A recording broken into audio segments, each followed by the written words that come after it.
Hello everyone, I am Dr. Schrödinger, Assistant Professor in the Department of Chemistry of BBS University. Today I want to discuss about one of the very interesting concept of quantum mechanics. So that is basically Schrödinger equation or Schrödinger wave equation. So before starting Schrödinger equation, we want to discuss about light because this is very important. So you all know there are several theory about light, and one of the most interesting theory that is basically Maxwell electromagnetic theory. So according to this theory, you all know the light is basically electromagnetic wave. So light has a wave character. Okay, that is very important. So if you consider light is a wave, then some phenomena like diffraction, interference, polarization that can be easily explained. No issue. But there are certain another phenomena like photoelectric effect, quantum effect that cannot be explained if you consider light is an wave. Okay. So these phenomena actually explained by the particle character of the light. So light was assumed to have only wave nature, but it's also show some particle characteristics. Okay, so light that you know as a wave, it has some particle nature also. So what about electron? What about electron? An electron which is assumed to be particle must also possess some wave characteristics. Okay, so there are something new. Okay, so after several arguments in the year of 1924, de Broglie proposed the wonderful hypothesis that is called de Broglie hypothesis. And he said that every particle has an associated wave and every wave has an associated particle. Okay, so the every particle has an associated wave and this wave is called matter wave. This wave is called matter wave and the wavelength of the corresponding wave is represented by lambda. So lambda equals to h by p, or you can write, you all know, for particle character momentum equals to mass into velocity. So we can also write lambda equals to h by m into v, where m is the mass of the particle and v is the velocity, and h is your Planck constant.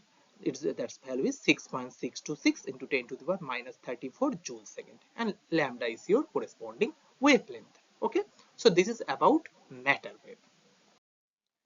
So there is a interesting cartoon. If you observe, this is like this is a wave, but if you carefully look at this is like particle. That is particle. So light is wave as well as particle. So it is basically wave character. This is called wave particle duality. So light has both wave character as well as particle character. Okay. So what is now I'm talking about our main point, that is basically Schrödinger wave equation. So what is Schrödinger wave equation? It is basically a fundamental equation of quantum mechanics that describe the wave nature of any microscopic particle. Microscopic particles means small size particle, very small size particles. Okay, so this basically, if I consider any electron, then its position and momentum that can be easily calculated using this equation, considering the matter wave nature of the electron inside an atom. Okay. So Schrödinger equation is basically two types. One is time dependent Schrödinger equation. Another one is time independent Schrödinger equation. So we are basically interested about time independent Schrödinger equation. Okay, according to our syllabus. So now, in this case, if I consider an electron has an wave property, you all know electron is a particle, but if I consider electron as wave property, then it must have some wave function, and this can be described by psi. So I can write psi equals to a sine 2 pi x by lambda. in this case, we basically include several theories like classical mechanics, de Broglie hypothesis, as well as conservation of energy. Okay. So if I differentiated this psi, we can get d psi dx. Okay. So this is nothing but this one. And if I again differentiated it, second derivative, we can get d square psi by d square psi dx square, and the value is minus 4 pi square by lambda square a sine 2 pi x by lambda. This is just a mathematical expression. And then again, you know, a sine 2 pi x by lambda, it is basically psi or wave function. So in spite of this, we can write psi. So if you rearrange this, you can get d square psi by dx square plus 4 pi square by lambda square into psi equals to 0. So this is all about wave nature. Now we include particle nature in this particular expression. How? Using wave particle duality, lambda equals to h by mv. When we are talking about particle, this is basically momentum. So momentum is basically particle character. So in this expression, in spite of lambda, we can put h by mv and rearrange this. We can get this equation: d square psi dx square plus 4 pi square m square v square by h square into psi equals to 0. Now, total energy associated with electron, if I represent it is by E, then total energy is nothing but, you know, kinetic energy plus potential energy. Now, kinetic energy, half mv square, where m is the mass of the electron and v is the velocity. So we can represent half mv square in spite of k, that is the kinetic part. So by solving this, you can get the final expression: d square psi dx square plus 8 pi square m by h square into E minus v into psi equals to 0. Okay, where E is the total energy, V is the potential energy. So now this is your time independent Schrödinger equation. If I represent in 1D, that is the particle in one dimension, is maybe x-axis, along x-axis, is maybe along y-axis, or is maybe along z-axis. Then suppose I am written here along the x-axis. So the expression that I have represented in my previous slide. So this square psi dx square, in bracket I represent x plus 8 pi square m by h square into E minus Vx into psi x equals to 0. So in this case, the potential energy is a function of x and wave function is also a function of x. But if I want to write in 3D, 3 dimension, then I have to incorporate all the axes x, y and z. In this case, d square psi by d square psi dx square plus d square psi dy square plus d square psi dz square plus 8 pi square m by h square into E minus b into psi equals to 0. So in this case, psi is a function of x, y and z, and v also a function of x, y and z. So this is a mathematical form of Schrödinger equation in 3D. Now if I rearrange this equation, I will get this expression, and again from this we can write minus h square by 8 m pi square m into del square del x square plus del square del y square plus del square del z square plus v into psi equals to E psi. Now this is the important point. Another, del square by del x square plus del square del y square plus del square del z square. This is called Laplacian operator. This is a special name. This is called Laplacian operator, and this triangle is called opposite triangle, that is basically called Nabla, and this Nabla square. So this is the Laplacian operator.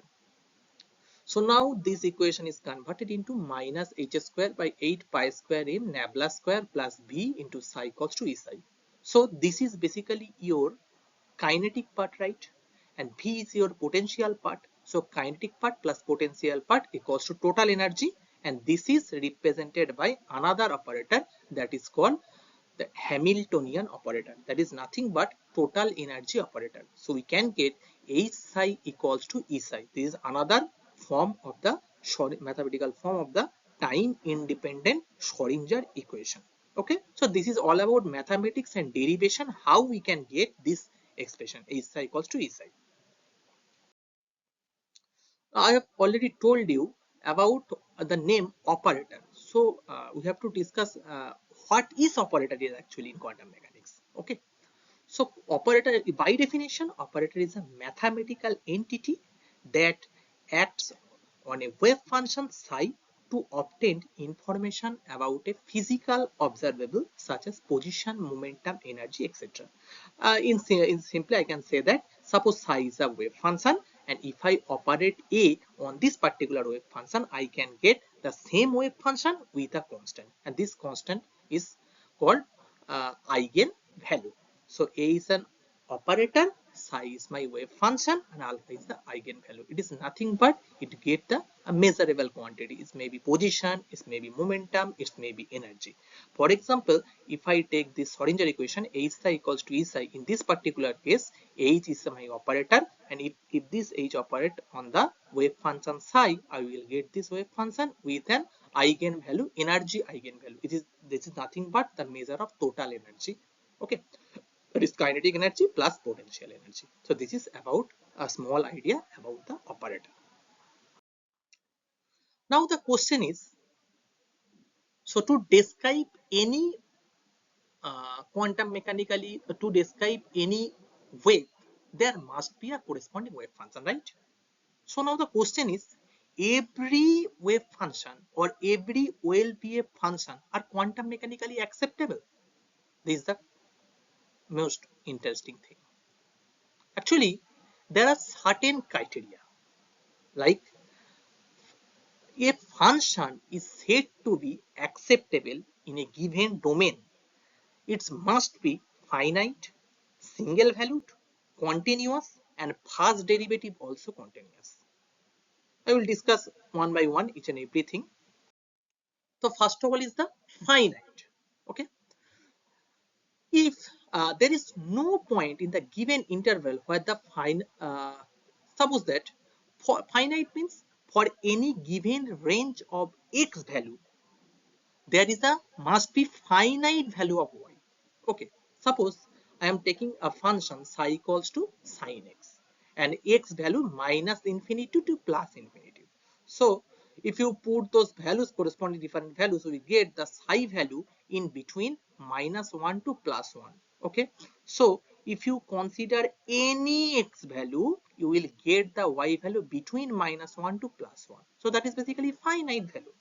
But if I consider psi equals to tan x, if I consider psi equals to tan x, so here also the given range is same of x minus infinity to plus infinity, then we can observe that for any odd integral value of pi by 2 of x, the plot is like that. So that means y value is not finite, it is infinite. So this is not quantum mechanically acceptable. This function may be quantum mechanically acceptable if it's follow the another three criteria also. But we can say directly this is not quantum mechanically acceptable because this is not finite. Second is a single valued function. What is the meaning of that? For any particular value of x, there must be only one value of y. Suppose I am considering this value. There is a particular point, there is a particular point. So in this particular point, what is the y value? Why in this particular point, suppose this is a point. In this particular point, the y value is this. In this particular point, the y value is this. In this particular point, is y value is this. That means for every x value, there is only y value, only one y value. So these are single value function. But in this particular case, if I consider a point along this x-axis, then if I draw a line like that, then this is a y value, this is also y value, and this is also y value. So for this particular x value, we can get several y values, three y values. So this is not single valued function. So this is called multi-valued function. So this is not quantum mechanically acceptable. Okay. There is another example I have taken here. So in this particular case, if I draw a particular straight line from any x point, so we get there is a y value, there is another y value, there is another y value. So this is also multi-valued function. So it is not quantum mechanically acceptable. Okay. Next point is the continuous. So if a function is said to be continuous at a particular point, then it must satisfy this criteria. In this is a mathematical form. In simple way, I can say that if I draw a graph or plot without lifting our pen, this is called spontaneous. Suppose I want to draw this curve, I can draw. This is directly. This is directly. Okay, but in this case, I cannot draw like this. I have to withdraw my pen because there is a discontinuity. Okay, there is a discontinuity. So if this type of discontinuity present, then this is not quantum mechanically acceptable wave function. Okay, so this is acceptable, but this is not quantum mechanically acceptable. And similarly, if the continuity of the first derivative of the function can also be checked, that's the same procedure. So if any wave function satisfy those four criteria, then we can say this function is quantum mechanically acceptable. Okay, and I have already told you, for every quantum in quantum mechanics, every wave there is an associated and wave function, and this is very important criteria. So if I'm talking about, is this higher wave function has some any physical significance? Answer is no. It is no. It has no physical significance. It's only represent the amplitude. If I draw this a curve like this, if I draw the curve like this, it represent only the amplitude. Okay. So, but if I take the square of this wave function, that is basically psi square, it has very important physical significance. It's actually represent the probability of finding an electron inside an atom, and this is directly proportional to the density of electron clouds. That's why it is also called probability density. It is also called probability density.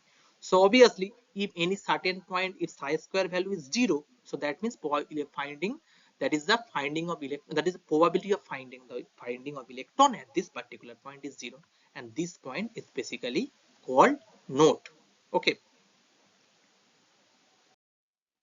So there are some application of Schrödinger equation in engineering chemistry. It's explain or atomic orbital and electron probability distribution. It helps to understand the molecular orbital theory, MO theory, and chemical bonding. It describe the particle in a box model that I will discuss in my next video. Explaining the band theory of solid, okay, and understanding the optical property of nanomaterials such as carbon dots, quantum dot, etc. So this is about basic introduction of Schrödinger equation. Thank you.